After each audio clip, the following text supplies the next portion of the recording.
Hi guys, welcome back to bitcoin Malayali. ഇന്നത്തെ നമ്മുടെ topic Gresham's ലോയെ കുറിച്ചാണ്. വളരെ ഇൻട്രസ്റ്റിംഗ് ആണ്. You must watch it. എന്താണ് ഗ്രഷൻസ് ലോ എന്ന് പറഞ്ഞു കഴിഞ്ഞാൽ അതിൻ്റെ അർത്ഥം bad money drives out good money. നിങ്ങൾക്ക് ഇവിടെ കാണാം, bad money drives out good money. അതിൻ്റെ അർത്ഥം നമ്മുടെ എക്കോണമിയിലുള്ള ബാഡ് മണി, അതായത് കെട്ട മണി, നല്ല മണിയെ പയ്യെ പയ്യെ ഇല്ലാതാക്കും. അല്ലെങ്കിൽ എക്കോണമിയിലുള്ള സർക്കുലേഷനിൽ നിന്ന് പയ്യെ പയ്യെ ബാഡ് മണി ഗുഡ് മണിയെ ഇല്ലാതാക്കും. വളരെ ഇൻട്രസ്റ്റിംഗ് ആയിട്ട് തോന്നുന്നുണ്ടല്ലേ? ഇപ്പോൾ കേട്ടപ്പോൾ എന്തൊരു സംശയം പോയി. എന്താണ് bad money drives out good മണി? അതായത് കെട്ട മണി നല്ല മണിയെ ഇല്ലാതാക്കുമെന്നോ?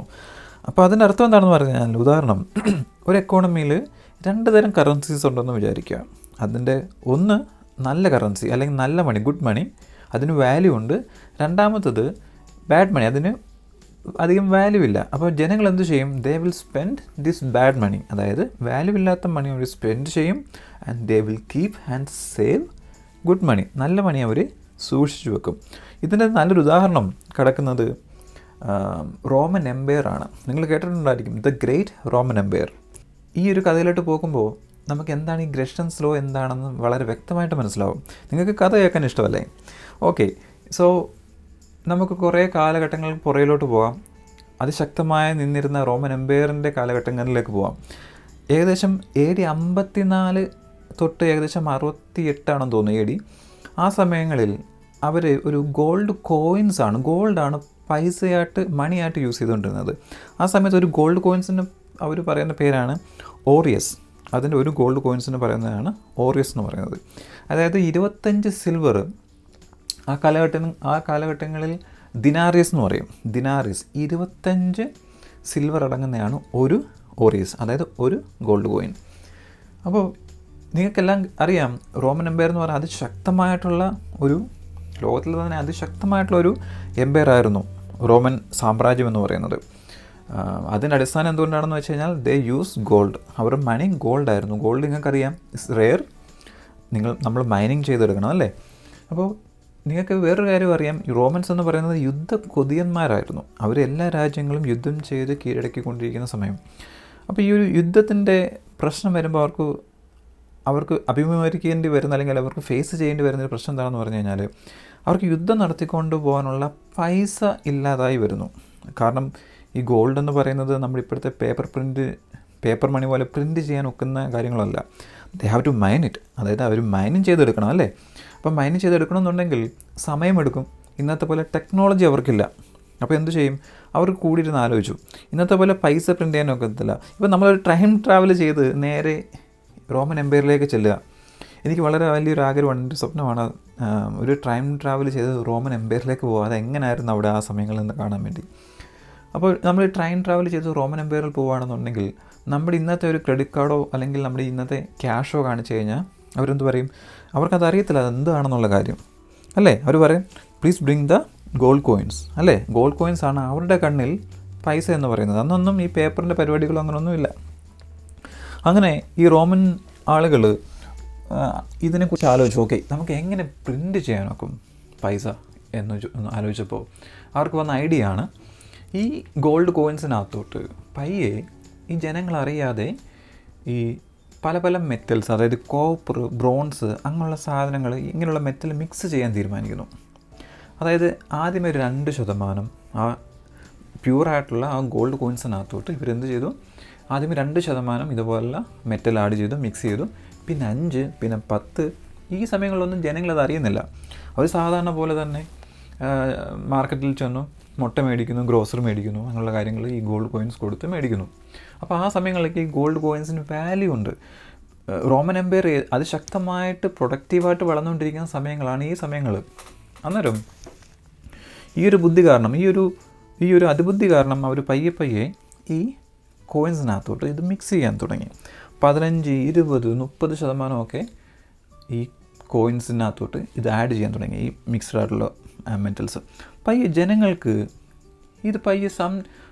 മനസ്സിലായി തുടങ്ങി, ഓക്കെ ഇത് കഴിഞ്ഞ അല്ലെങ്കിൽ 2 കൊല്ലം മുന്നേ കൈ കിട്ടിയ ഗോൾഡ് കോയിൻസ് പോലല്ല, ഇതിന് വെയിറ്റോ അല്ലെങ്കിൽ ഇങ്ങനെ തൊടുമ്പോഴോ സംതിങ് ഇസ് ഡിഫറെൻറ്റ്. അവർക്ക് പയ്യെ സംശയം വരാൻ തുടങ്ങി. ഒരു രസകരമായിട്ടുള്ളൊരു സ്റ്റോറി കേട്ടത്, അവർ ഈ ഒരു കോയിൻ എടുത്തിട്ട്, ഈ ഗോൾഡ് കോയിൻ എടുത്തിട്ട് ടോസ് ചെയ്യുമ്പോൾ, നമ്മൾ കളിച്ചിട്ടില്ലേ ഹെഡ് ആൻഡ് ടെയിൽ ടോസ് കളിച്ചിട്ടില്ലേ, അതായത് ഇങ്ങനെ ടോസ് ചെയ്യുമ്പോൾ അതിനകത്ത് കേൾക്കുന്നൊരു സൗണ്ട് ഉണ്ടല്ലോ, ഈ ഒരു കോയിൻസ് ഇങ്ങനെ സ്പിന്ന് ചെയ്യുമ്പോൾ കേൾക്കുന്ന സൗണ്ട് ഉണ്ടല്ലോ, ആ സൗണ്ട് കേൾക്കുമ്പം അവർക്കറിയാമെന്ന് പറയപ്പെടുന്നു. ഓഫ് കോഴ്സ്, കാരണം അവർ ജനിച്ചപ്പം മുതൽ കാണുന്നതാണ് ഈ ഒരു ഗോൾഡ് കോയിൻസ്. അപ്പോൾ ഒരു ടോസ് ചെയ്യുന്നതിൻ്റെ സൗണ്ടിൻ്റെ വ്യത്യാസം, ഓക്കെ, ഈ ടോസ് ചെയ്യുമ്പോൾ ഈ സൗണ്ട് ഓക്കെ, ഈ ഒരു കോയിൻസിനകത്ത് ഏകദേശം 30% ബ്രോൺസോ കോപ്പറോ മിക്സഡ് ആയിട്ടുണ്ട് എന്ന് അവർക്ക് മനസ്സിലാവും. അപ്പോൾ അവരെന്ത് ചെയ്തെന്ന് വെച്ച് കഴിഞ്ഞാൽ, ഈ മിക്സപ്പ് കൂടുതലുള്ള, അല്ലെങ്കിൽ ഇപ്പോൾ ഉദാഹരണം, ഓക്കെ, ഈ ഒരു ഗോൾഡ് കോയിൻസിന് 10% ഉള്ളൂ അതായത് കോപ്പർ, അപ്പം ഈ ഒരു ഗോൾഡ് കോയിൻസ് കീപ്പ് ചെയ്യും. ഓക്കെ, ഇതിനകത്ത് 100% പ്യുവറായിട്ടുള്ള ഗോൾഡാണ്. അപ്പോൾ അവരെന്ത് ചെയ്യും, അതവർ സേവ് ചെയ്ത് വെക്കും. എന്നിട്ട് എന്ത് ചെയ്യും, പ്യൂരിറ്റി ഇല്ലാത്ത കോയിൻസ്, ഗോൾഡ് കോയിൻസ് സ്പെൻഡ് ചെയ്യാൻ തുടങ്ങി. അപ്പോൾ എന്ത് പറ്റി, ഓട്ടോമാറ്റിക്കലി റോമൻ സാമ്രാജ്യത്തിലുള്ള എല്ലാ നല്ല ഗോൾഡ് കോയിൻസും പയ്യെ പയ്യെ പയ്യെ ജനങ്ങളിലേക്ക് എത്തി. അവർ വെളിയിലോട്ട് വിടാതെ ബാഡ് മണി, അതായത് ഈ മിക്സിങ് കൂടുതലുള്ള ഈ കോയിൻസ് നേരെ മാർക്കറ്റിലേക്ക് ഇറങ്ങാൻ തുടങ്ങി. റോമൻ സാമ്രാജ്യം ഏകദേശം 90% വരെ ഇതേപോലുള്ള കെട്ട മെറ്റൽസ് ഇതിനകത്ത് ആഡ് ചെയ്തു. അങ്ങനെ ലാസ്റ്റ് റോമൻ സാമ്രാജ്യം തകർന്നതായിട്ടാണ് നമ്മൾ കാണുന്നത്. കാരണം ഈ മണി എക്സാക്ട്ലി പ്രിൻ്റ് ചെയ്ത് കൂട്ടിയിട്ട് വാല്യൂ ഇല്ലാതാക്കി കളഞ്ഞു ഈ റോമൻ സാമ്രാജ്യത്തിൻ്റെ. അപ്പോൾ സംഭവിച്ചെന്താണ്, ജനങ്ങൾ ഇതെല്ലാം സേവ് ചെയ്ത് വെച്ചു, ഏതാ നല്ല മണിയെ സേവ് ചെയ്ത് വെച്ചു. പക്ഷേ വേറെ സ്റ്റോറി എന്ന് വെച്ച് കഴിഞ്ഞാൽ, ഗവൺമെൻറ് പിന്നെ ടാക്സ് ഈടാക്കാൻ തുടങ്ങി. ടാക്സ് ചെയ്യുമ്പോൾ പ്യുവറായിട്ടുള്ള ഗോൾഡ് മാത്രം ടാക്സ് അടയ്ക്കാൻ ഒക്കും എന്നുള്ള പുതിയൊരു നിയമം കൊണ്ടുവരുന്നു. അങ്ങനെ ജനങ്ങളിൽ നിന്ന് തിരിച്ച് റോമൻ സാമ്രാജ്യം ഇതേപോലെ ഗോൾഡ് കോയിൻസ് തിരിച്ചെടുക്കുന്നതായിട്ട് നമ്മൾ കാണുന്നുണ്ട്. അപ്പോൾ ഈ ഒരു ഡെഫിനേഷൻ, ഈ ഒരു കഥ കേട്ടപ്പോൾ നിങ്ങൾക്ക് പിടിയിട്ടില്ല ഗ്രേഷൻസ് ലോ എന്താണെന്നുള്ള കാര്യം. അതായത് ബാഡ് മണി നല്ല മണിയെ സർക്കുലേഷനിൽ നിന്ന് കുറയ്ക്കും. എക്സാക്ട്ലി അത് തന്നെയാണ് ഇപ്പം നടന്നുകൊണ്ടിരിക്കുന്നത്. അതാണ് ബിറ്റ് കോയിനുമായിട്ട് ഇത് ചെയ്യുമ്പോൾ വളരെയധികം ബിറ്റ് കോയിനുമായിട്ട് ഈ വന്ന കാലത്ത്, അതിന് ശേഷം ഈ വന്ന കാലത്ത് നമുക്ക് കണക്ട് ചെയ്യാൻ പറ്റുന്നത്, ഈ അഗ്രഷൻസ് ലോയെ കണക്ട് ചെയ്യാൻ നോക്കുന്നത് ബിറ്റ് കോയിനുമായിട്ടാണ്. ബിറ്റ് കോയിനാണ് ലോകത്തിലെ ഇന്ന് മനുഷ്യൻ കണ്ടിരിക്കുന്നതിൽ വെച്ച് ഏറ്റവും വാല്യബിൾ ആയിട്ടുള്ള മണി എന്ന് പറയുന്നത്. അപ്പം ജനങ്ങൾ ഇപ്പം എന്താണ് അറിവുള്ളവർ ചെയ്തുകൊണ്ടിരിക്കുന്നത്, ഈ ബിറ്റ് കോയിൻ എന്താണെന്ന് അറിയാവുന്നവർ ചെയ്തുകൊണ്ടിരിക്കുന്നത് എന്താണ്, ഒരു പയ്യെ ഈ ബിറ്റ് കോയിൻ അവരുടെ ബാഡ് മണി വെച്ചിട്ട്, അതായത് ഫിയറ്റ് കറൻസി വെച്ചിട്ട്, അതായത് ഇന്ത്യൻ റുപ്പി അല്ലെങ്കിൽ US ഡോളർ, കാനഡിയൻ ഡോളർ, ഈ പറയുന്ന ഫിയറ്റ് കറൻസി പറയുന്നതാണ് നമ്മൾ ഈ ബാഡ് വാല്യൂ. അതിൻ്റെ വാല്യൂ എന്താണ്, സീറോയിലോട്ട് പോയിക്കൊണ്ടിരിക്കുകയാണ്. ഓരോ ദിവസവും നിങ്ങളത് ഹോൾഡ് ചെയ്യും തോറും അതിൻ്റെ വാല്യൂ താഴോട്ട് പോയിക്കൊണ്ടിരിക്കുകയാണ്. എന്തുകൊണ്ട്, they printing more fiat currency every day, അല്ലേ? അപ്പോൾ നമ്മൾ കൈവശം ആക്കും തോറും ഇതിൻ്റെ വാല്യൂ താഴോട്ട് പോയിക്കൊണ്ടിരിക്കുന്നു. അപ്പോൾ ആളുകൾ ഇത് അറിഞ്ഞിട്ട് എന്ത് ചെയ്യും, അവർ ഈ ബാഡ് മണി കൺവെർട്ട് ചെയ്തിട്ട് ബിറ്റ് കോയിനിലേക്ക് മാറ്റും. അപ്പോൾ എന്ത് പറ്റുമ്പോൾ, ഉദാഹരണം, ഇത് നമ്മുടെ ഇത് എക്സ്ചേഞ്ച്, ബിറ്റ് കോയിൻ എക്സ്ചേഞ്ച് അല്ലെങ്കിൽ ക്രിപ്റ്റോ കറൻസി എക്സ്ചേഞ്ച് എന്ന് പറയട്ടെ. ഓക്കെ, ഇപ്പം ആളുകൾ എന്ത് ചെയ്യും, ഫിയറ്റ് കറൻസി കൊടുത്തിട്ട്, അതായത് ബാഡ് മണി കൊടുത്തിട്ട് നേരെ ബിറ്റ് കോയിൻ വാങ്ങിക്കും, അല്ലേ? അപ്പോൾ എന്ത് സംഭവിക്കും, സാധാരണ അങ്ങനെ പയ്യെ പയ്യെ പോയിക്കൊണ്ടിരിക്കുമ്പോൾ ആളുകൾക്ക് അറിവ് കൂടിയിട്ട് ഇങ്ങനെ പയ്യെ ചെയ്യുമ്പോൾ എന്ത് പറ്റും, എക്കോണമിയിലുള്ള ബിറ്റ് കോയിൻ പയ്യെ കുറഞ്ഞ് വരും. ആളുകൾ ബിറ്റ് കോയിൻ സൂക്ഷിക്കാൻ തുടങ്ങും, ഈ ബാഡ് ആയിട്ടുള്ള ഫിയറ്റ് കറൻസീസ് കൊടുക്കും. മനസ്സിലാവുന്നുണ്ടോ? അപ്പോൾ പയ്യെ എന്ത് പറ്റും, ഈ എക്കോണമിയിലുള്ള ബിറ്റ് കോയിൻ തീർന്ന് വരുമ്പോഴത്തേ എന്താ പറയുക, ഡിമാൻഡ് കൂടി വരും, പക്ഷേ സപ്ലൈ ഇല്ല. ആ സമയത്താണ് ബിറ്റ് കോയിൻ എക്സ്പ്ലോസീവായിട്ട് മൂവ്മെൻറ്റിലേക്ക് പോകുന്നത്. അതിൻ്റെ വാല്യൂ ഭയങ്കരമായിട്ട് മൂവ് ആയിട്ട് മില്യൺസിലേക്ക് പോകാൻ വേണ്ടി പോകുന്നത് ആ സമയത്താണ്. ഓക്കെ, അപ്പോൾ ഇതാണ് എക്സാക്ട്ലി നടന്നുകൊണ്ടിരിക്കുന്നത്. അക്യുമുലേഷൻ ഗെയിം നടന്നുകൊണ്ടിരിക്കുന്നത്. ലോകം മുഴുവൻ സൈലൻ്റ്ലി ഇത് അക്യുമുലേഷൻ ചെയ്തുകൊണ്ടിരിക്കുകയാണ്. ഫ്രൈഡേ US ഒരു മീറ്റിംഗ് വിളിച്ചു കൂട്ടുന്നുണ്ട് ഈ ഫ്രൈഡേ. അതായത് ആ സമയങ്ങളിൽ ബിറ്റ് കോയിൻ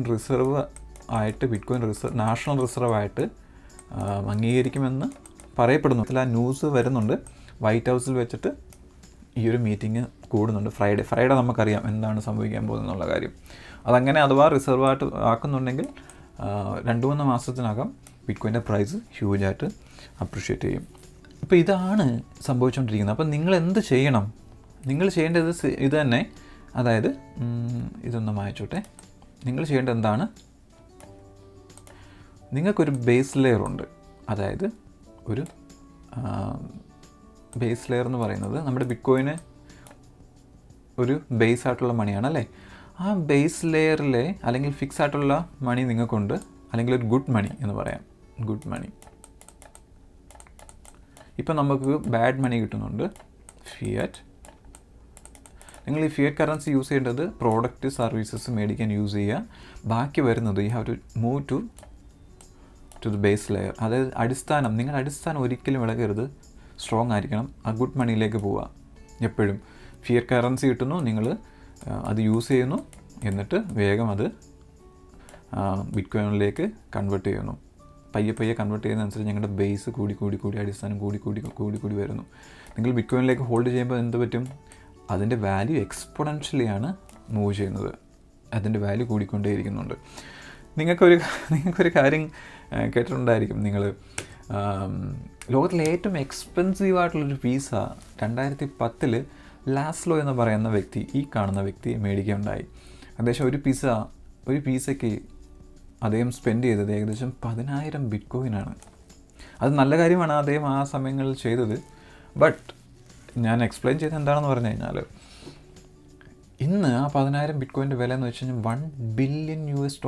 അതായത് ഏകദേശം ഇന്ത്യൻ മണി നോക്കുമ്പോൾ ഏകദേശം 8,000 കോടിക്ക് മുകളിൽ 8,000 കോടിക്ക് മുകളിലാണ് ആ ഒരു പിസ്സയുടെ, എനിക്കത് പപ്പ ജോൺസിലെ പിസ്സയാണെന്ന് തോന്നുന്നു, ആ പിസ്സയുടെ വില ഇന്ന്.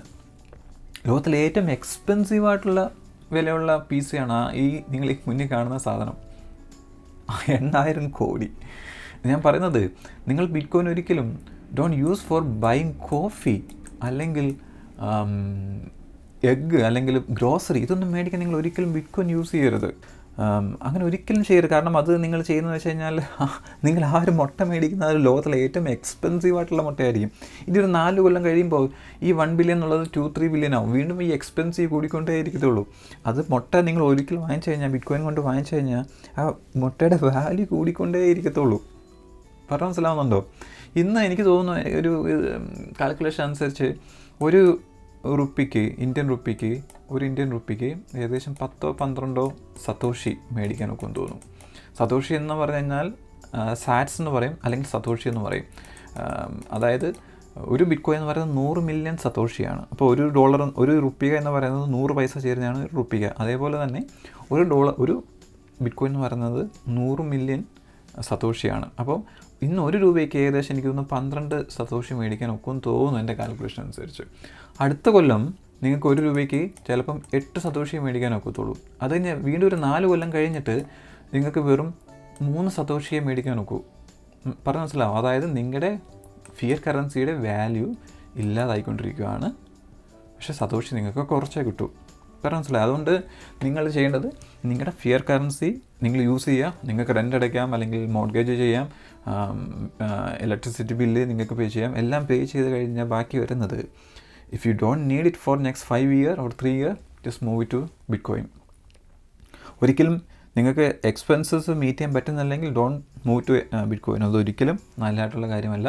നിങ്ങൾക്ക് ആ പൈസ അടുത്ത കൊല്ലങ്ങളിലൊന്നും വേണമെന്നുണ്ടെങ്കിൽ you have to save in bitcoin. അങ്ങനെ ചെയ്യുകയാണെങ്കിൽ അതിൻ്റെ വാല്യൂ മൾട്ടിപ്പിളായിട്ട് വളർന്നു വരും.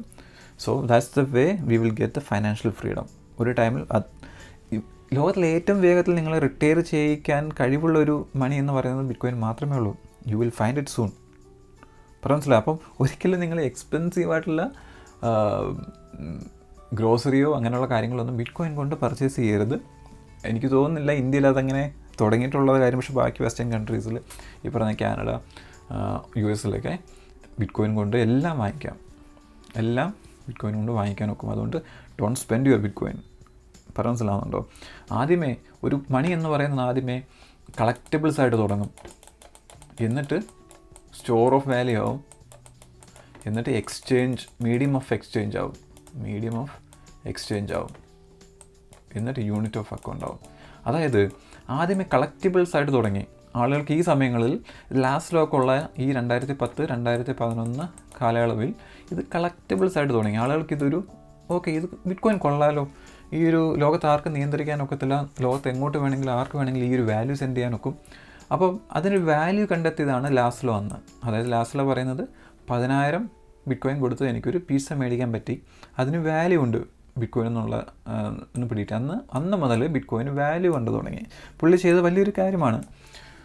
ബട്ട് കളക്റ്റബിൾസ് ആയിട്ട് തുടങ്ങി, എന്നിട്ട് പയ്യെ അത് സ്റ്റോർ ഓഫ് വാല്യൂയിലോട്ട് കയറും. അതായത് കളക്റ്റബിൾസ് ആയിട്ട് തുടങ്ങുമ്പം ആളുകൾക്ക് മനസ്സിലായി ഓക്കെ ഇതിന് വാല്യൂ ഉണ്ട്, ഇതിൻ്റെ വാല്യൂ എക്സ്പൊണൻഷ്യലിയാണ് മൂവ് ചെയ്യുന്നത്. കാരണം 0-ൽ നിന്ന് 100,000-ലേക്ക് എത്തിയത് വെറും 15 കൊല്ലം കൊണ്ടാണ്. സോ ഇതിന് വാല്യൂ ഭയങ്കരമായിട്ട് ഇൻക്രീസ് ചെയ്യുന്നുണ്ട്. എന്തുകൊണ്ട് ഈ വാല്യൂ വളരെ ഇൻക്രീസ് ചെയ്യുന്ന ഈ ഒരു മണി എന്തിന് ഞാൻ സ്പെൻഡ് ചെയ്യണം? ഇപ്പോൾ ഈ പറയുന്ന പോലെ ഈ ഒരു പിസയ്ക്ക് ഇന്ന് 8,000 കോടി രൂപയാണെന്നുണ്ടെങ്കിൽ എന്തിന് ഞാൻ സ്പെൻഡ് ചെയ്യണം? അപ്പം ഈ സ്റ്റോർ ഓഫ് വാല്യൂയിലേക്ക് ഇത് പയ്യെ ഈ കളക്റ്റബിൾസ് നീങ്ങും. അതായത് ഞാനീ പറഞ്ഞു വരുന്നത് ഒരു മണിയുടെ രൂപകരണമാണ്. ഒരു മണി എങ്ങനെ നാച്ചുറലി ഇവോൾവായി വരുന്നതാണ്. ഈ കളക്റ്റബിൾസ് ജനങ്ങൾ കണ്ടിഷ്ടപ്പെട്ടു, കളക്ട് ചെയ്യാൻ തുടങ്ങി, അതിനുശേഷം അത് സ്റ്റോർ ഓഫ് വാല്യൂയിലേക്ക് നീങ്ങുന്നു. ഈ സ്റ്റോർ ഓഫ് വാല്യൂ എന്ന് പറയുന്നത് അത് കഴിഞ്ഞിട്ട് ഈ സ്റ്റോർ ഓഫ് വാല്യൂയിൽ നിന്ന് മീഡിയം ഓഫ് എക്സ്ചേഞ്ചിൽ, അതായത് ആളുകൾ ഈ ഒരു സാധനം മേടിക്കാൻ വേണ്ടി തുടങ്ങുന്നത് എപ്പോഴാണെന്ന് പറഞ്ഞു കഴിഞ്ഞാൽ, ഇപ്പോൾ ഉദാഹരണം ഈ ബിറ്റ് കോയിൻ്റെ പ്രൈസ് സ്റ്റേബിൾ ആകുമ്പോൾ, ഇപ്പോൾ ബിറ്റ് കോയിൻ്റെ പ്രൈസ് ഇപ്പോൾ നിങ്ങളിപ്പോൾ ഒരു ചായ മേടിച്ച് കഴിഞ്ഞാൽ 2 രൂപ കൊടുത്ത് ചായ മേടിച്ച് കഴിഞ്ഞാൽ അടുത്ത നിമിഷം അത് 5 രൂപയിലേക്ക് പോകും. അപ്പം ഭയങ്കര വോളറ്റിലിറ്റി ഉണ്ട്. അപ്പോൾ ഈ ഒരു ഇതുവരെയും ഈ medium of exchange bit coin ഒരു മണിയായിട്ട് യൂസ് ചെയ്യാൻ ഒക്കത്തില്ല. അപ്പം കാരണം വോളറ്റിലിറ്റി കൂടുതലാണ്. അപ്പോൾ അതിൻ്റെ വോളറ്റിലിറ്റി കുറയണം. അതായത് അതിങ്ങനെ കുറഞ്ഞ് ബിറ്റ് കോയിൻ അധിക പ്രൈസ് മൂവ് ചെയ്യാത്ത രീതിയിലേക്ക് ആവണം മീഡിയം ഓഫ് എക്സ്ചേഞ്ച്. അതായത് നമ്മളിത് ബിറ്റ് കോയിൻ സ്പെൻഡ് ചെയ്യണം, മണിയായിട്ട് സ്പെൻഡ് ചെയ്യണമെന്നുണ്ടെങ്കിൽ, അതായത് ഇന്നത്തെ കാലത്തെ പോലെ ഫിയറ്റ് കറൻസി ഫിക്സഡ് ആണെന്ന് പറയുന്നു, പക്ഷേ ഇറ്റ്സ് നോട്ട് ഫിക്സഡ്. അതിൻ്റെ വാല്യൂ താഴ്ത്ത് പോയിക്കൊണ്ടിരിക്കുകയാണ്. പക്ഷേ ഞാൻ പറഞ്ഞു വന്നത് അതേപോലെ യൂസ് ചെയ്യണമെന്നുണ്ടെങ്കിൽ ഇറ്റ് ടേക്ക് ടൈം. കാരണം ബിറ്റ് കോയിൻ സ്റ്റേബിൾ ആവണം. ബിറ്റ് കോയിൻ എനിക്ക് തോന്നുന്നില്ല നമ്മുടെ കാലഘട്ടം, നമ്മുടെ ജീവിതം സമയത്ത് അത് സംഭവിക്കുന്നത്. മീഡിയം ഓഫ് എക്സ്ചേഞ്ച് ചിലപ്പോൾ നമ്മുടെ കുഞ്ഞുങ്ങളുടെ തലമുറയിൽ മീഡിയം ഓഫ് എക്സ്ചേഞ്ചിലേക്ക് നമ്മൾ പയ്യെ മൂവ് ചെയ്യാം. യൂണിറ്റ് ഓഫ് അക്കൗണ്ട് എന്താണെന്ന് പറഞ്ഞു കഴിഞ്ഞാൽ, ഇപ്പോൾ പറയുകയാണ് ഒരു ബിറ്റ് കോയിന് നിങ്ങൾക്ക് 2 ആടിനെ കിട്ടും. അങ്ങനെയൊക്കെ പയ്യെ എല്ലാത്തിനും ഇപ്പം നമ്മളെല്ലാം കാണുന്നത് US ഡോളറിലല്ല, അല്ലെങ്കിൽ ഇന്ത്യൻ റുപ്പിയിലല്ലേ. ഓക്കെ ഈ ഒരു തൈരിന് 10 രൂപ, അല്ലെങ്കിൽ 1 കിലോ അരിക്ക് 15 രൂപ. അതേപോലെ പിന്നീട് ആളുകൾ കാണാൻ പോകുന്നത് ഓക്കെ ഈ ഒരു ജ്യൂസിന് 12 സതോഷി, ആ ഒരു പൊറോട്ടയ്ക്കും ബീഫിനും 2 സതോഷി, അങ്ങനെ പയ്യെ യൂണിറ്റ് ഓഫ് അക്കൗണ്ടിലേക്ക് മാറാൻ തുടങ്ങും. അപ്പോൾ ഈ ഒരു സ്റ്റേജിലൂടെ വേണം ഒരു മണി പോകാൻ. അത് നാച്ചുറലി ഇവോൾവ് ചെയ്യണം. ഈ 0-ൽ നിന്നാണ് ബിറ്റ് കോയിൻ്റെ വാല്യൂ 0 ആയിരുന്നു. അങ്ങനെ കളക്റ്റബിൾസിലേക്ക് തുടങ്ങി സ്റ്റോർ ഓഫ് വാല്യൂ, അതാണ് നമ്മളിപ്പോൾ ചെയ്തുകൊണ്ടിരിക്കുന്നത്, ആളുകൾ അക്യുമുലേഷൻ ചെയ്തുകൊണ്ടിരിക്കുന്നത്. പയ്യെ നമ്മുടെ ഒരു തലമുറയൊക്കെ കഴിഞ്ഞ് അടുത്ത ജനറേഷനിലേക്ക് എത്തുമ്പോൾ അത് മീഡിയം ഓഫ് എക്സ്ചേഞ്ചിലേക്ക് മാറും. അതായത് ബിറ്റ് കോയിൻ ഒരു പൈസയായിട്ട് യൂസ് ചെയ്യാൻ വേണ്ടി തുടങ്ങും. അതിനുശേഷം പയ്യെ യൂണിറ്റ് ഓഫ് അക്കൗണ്ടിലേക്ക് മാറും. എല്ലാം ബിറ്റ് കോയിനിലായിരിക്കും കാണപ്പെടുന്നത്. അതായത് ഇതിന് നിങ്ങൾക്ക് ഇപ്പം ഒരു സൂപ്പർ മാർക്കറ്റിൽ പോകുകയാണെന്നുണ്ടെങ്കിൽ താഴെ ബിറ്റ് കോയിന് കാണും. ഇതുപോലെ ബിറ്റ് കോയിൻ ഇത്ര വില, ഇത്ര സതോഷിക്ക് ഇത്ര സാധനം, അങ്ങനെ യൂണിറ്റ് ഓഫ് അക്കൗണ്ടായിട്ട് മാറും. നിങ്ങൾക്ക് മനസ്സിലായല്ലോ കാര്യങ്ങളെല്ലാം. അപ്പോൾ ഇത്രയും അതുകൊണ്ട് ഒരിക്കലും നിങ്ങൾ അങ്ങനെയുള്ള കാര്യങ്ങൾ സ്പെൻഡ് ചെയ്ത് ബിറ്റ് കോയിൻ ഇപ്പോൾ അക്യുമുലേഷൻ ഗെയിമാണ് നടന്നുകൊണ്ടിരിക്കുന്നത് ലോകത്തെല്ലായിടവും. പറഞ്ഞു മനസ്സിലായല്ലോ. ഇതൊരു സിമ്പിളൊരു ഗ്രഷൻസ് ലോ ആണ്, ഇൻട്രസ്റ്റിംഗ് ആണ്. അത് നിങ്ങളിലേക്ക് എത്തിക്കണമെന്ന് എനിക്ക് തോന്നി. അപ്പോൾ ഇൻട്രസ്റ്റിംഗ് ആയിട്ടുള്ള ന്യൂസുകൾ വന്നുകൊണ്ടിരിക്കുന്നു. ഞാൻ പറഞ്ഞത് ഓക്കെ ഇനി പറയുന്നത് നിങ്ങൾക്ക് എല്ലാവർക്കും അറിയാം, നമുക്ക് ബിറ്റ് കോയിൻ മലയാളി ക്ലബ്ബ് എന്ന് പറഞ്ഞൊരു ക്ലബ്ബുണ്ട്. അതായത് ബിറ്റ് കോയിനെ കുറിച്ച് പഠിക്കാനും ബിറ്റ് കോയിൻ എന്താണ്, ബിറ്റ് കോയിൻ എന്താണ്, അല്ലെങ്കിൽ എങ്ങനെ സേവ് ചെയ്യണം, ബിറ്റ് കോയിനെ കുറിച്ചുള്ള കൂടുതൽ കാര്യങ്ങൾ, ഇൻഫർമേറ്റീവ് ആയിട്ടുള്ള കാര്യങ്ങൾ നമ്മൾ ചർച്ച ചെയ്യാറുണ്ട്, സംസാരിക്കാറുണ്ട്. അപ്പോൾ ബിറ്റ് കോയിനെ കുറിച്ച് കൂടുതൽ അറിയണമെന്നുണ്ടെങ്കിൽ നിങ്ങൾക്ക് ബിറ്റ് കോയിൻ മലയാളി ക്ലബ്ബിൽ ജോയിൻ ചെയ്യാം. ലിങ്ക് ഈ വീഡിയോയുടെ ഡിസ്ക്രിപ്ഷനിൽ കൊടുക്കാം. മാസം ജസ്റ്റ് $1 US ഡോളറാണ് അതിന് ഞാൻ ചാർജ് ചെയ്യുന്നത്. ഗൈസ് $1 എന്ന് പറഞ്ഞാൽ നമ്മുടെ നാട്ടിൽ 86 രൂപ. നമുക്കൊരു പിസ്സ മേടിക്കാൻ $1 കൊണ്ട് പറ്റത്തില്ല നമ്മുടെ നാട്ടിൽ. സോ നമ്മുടെ കുടുംബമായിട്ട് എല്ലാ മാസവും നമ്മൾ ഏതെങ്കിലും റെസ്റ്റോറൻറ്റ്സിലൊക്കെ പോകാറുണ്ടല്ലോ. അപ്പോൾ ഒരു പിസ്സയ്ക്ക് $1 കൊണ്ട് അല്ലെങ്കിൽ 86 കൊണ്ട് ഒരു പിസ്സ മേടിക്കാൻ നോക്കുമോ? ഇല്ല. അപ്പോൾ ഒരു പിസ്സയുടെ കാശ് പോലും നമ്മളിതിനകത്ത് ചാർജ് ചെയ്യുന്നത് $1, പക്ഷേ ആ $1 നിങ്ങൾക്ക് കിട്ടുന്ന ഇൻഫർമേഷൻ എന്ന് വെച്ച് കഴിഞ്ഞാൽ ഹ്യൂജ് ആയിരിക്കും. നിങ്ങൾക്ക് ഡയറക്റ്റ് സപ്പോർട്ട് കിട്ടും. You can contact me any time. നിങ്ങൾക്ക് എന്തെങ്കിലും ഡൗട്ടുകളുണ്ടെങ്കിൽ എന്നോട് ചോദിക്കാം. അല്ലെങ്കിൽ ബിറ്റ്കോയിനെ കുറിച്ച് മാത്രം സംസാരിക്കാൻ, അല്ലെങ്കിൽ ലൈക്ക് മൈൻഡഡ് ആയിട്ടുള്ള ആളുകളുമായിട്ട് നമ്മൾ ചേർന്ന് പോകണം. അല്ലെങ്കിൽ ഈ ബിറ്റ്കോയിനെ കുറിച്ച് അറിയാവുന്ന, അല്ലെങ്കിൽ ബിറ്റ്കോയിനെ കുറിച്ച് സംസാരിക്കാൻ അറിയാവുന്ന, ബിറ്റ്കോയിനെ ഇഷ്ടപ്പെടുന്ന ആളുകളുമായിട്ട് നമ്മളെപ്പോഴും ടൈം സ്പെൻഡ് ചെയ്യണം. അതിനൊരു നല്ല സംഭവമാണ് ഈ ബിറ്റ്കോയിൻ മലയാളി ക്ലബ്ബ് എന്ന് പറഞ്ഞ ഒരു കമ്മ്യൂണിറ്റി. ഓക്കെ, സോ എല്ലാവരോടും എൻ്റെ ഒരു അഭ്യർത്ഥന എന്ന് പറയുന്നത് please join. Just $1 per month. നിങ്ങളുടെ അക്കൗണ്ടിൽ നിന്ന് $86 പോകുമെന്ന് പറയുന്നത് ഇറ്റ്സ് നത്തിങ്. നിങ്ങളറിയത്ത് പോലുമില്ല. But what you getting is very informative things. Informations life changing ആയിട്ടുള്ള ഇൻഫർമേഷനാണ് അവിടെ നിന്ന് കിട്ടുന്നത്. Okay guys, take care. Bye by.